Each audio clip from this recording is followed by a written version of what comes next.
नरक चतुर्दशी का पर्व दिवाली से एक दिन पहले मनाया जाता है। इसीलिए बहुत जगह इसे छोटी दिवाली भी कहा जाता है। इसके अलावा इसे काली चौदस, रूप चौदस और यम चौदस के नाम से जाना जाता है। इस दिन मां काली की विशेष पूजा करने का विधान है। साथ ही इस दिन यम के नाम का दीपक भी जलाया जाता है, जिससे अकाल मृत्यु का भय नहीं रहता। नरक चतुर्दशी से जुड़ी 2 कथाएं प्रचलित है। आज की इस वीडियो में हम आपको इन्हीं कथाओं के बारे में बताएंगे, जिनसे आप जान पाएंगे कि नरक चतुर्दशी के दिन आखिर दीप जलाने का क्या रहस्य है।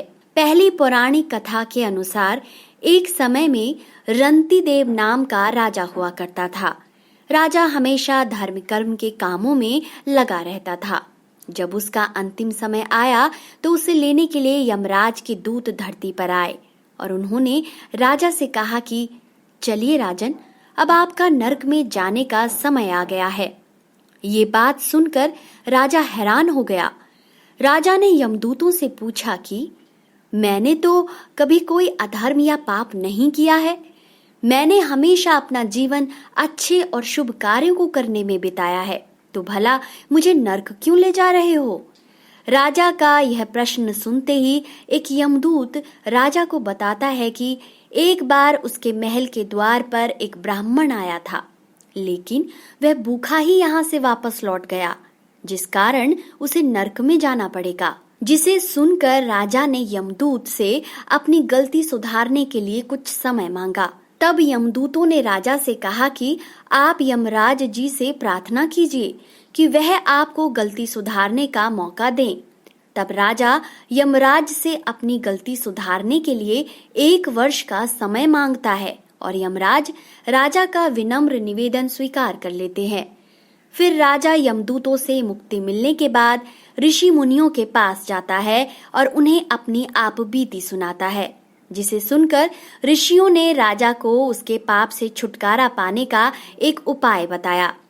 ऋषि राजा से कहते हैं कि कार्तिक मास की कृष्ण पक्ष की चतुर्थी तिथि के दिन आप व्रत रखें और ब्राह्मणों को भोजन कराएं। फिर राजा ने वैसा ही किया, जिस कारण उसे नरक जाने से मुक्ति मिल गई। कहते हैं तभी से नरक और पाप से मुक्ति पाने के लिए पृथ्वी लोक में कार्तिक चतुर्दशी के दिन यमराज की पूजा करने और नरक चतुर्दशी का व्रत रखने की परंपरा शुरू हुई। इस दिन बहुत से लोग यम के नाम का दीपक भी दान करते हैं। दूसरी पौराणिक कथा के अनुसार प्राचीन काल में एक नरकासुर नाम का राक्षस हुआ करता था। वह अपनी शक्तियों से साधु संतों और देवताओं को परेशान किया करता था। नरकासुर को स्त्री के हाथों से मरने का श्राप मिला था, इसीलिए उसने 16,000 स्त्रियों को अपना बंधक बना लिया था। उसका अत्याचार इतना बढ़ गया कि उससे न केवल पृथ्वीलोक में साधु संतों बल्कि स्वर्गलोक में भी सभी देवी देवता परेशान होने लगे थे और फिर वे सभी मदद मांगने के लिए भगवान श्री कृष्ण की शरण में जाते हैं।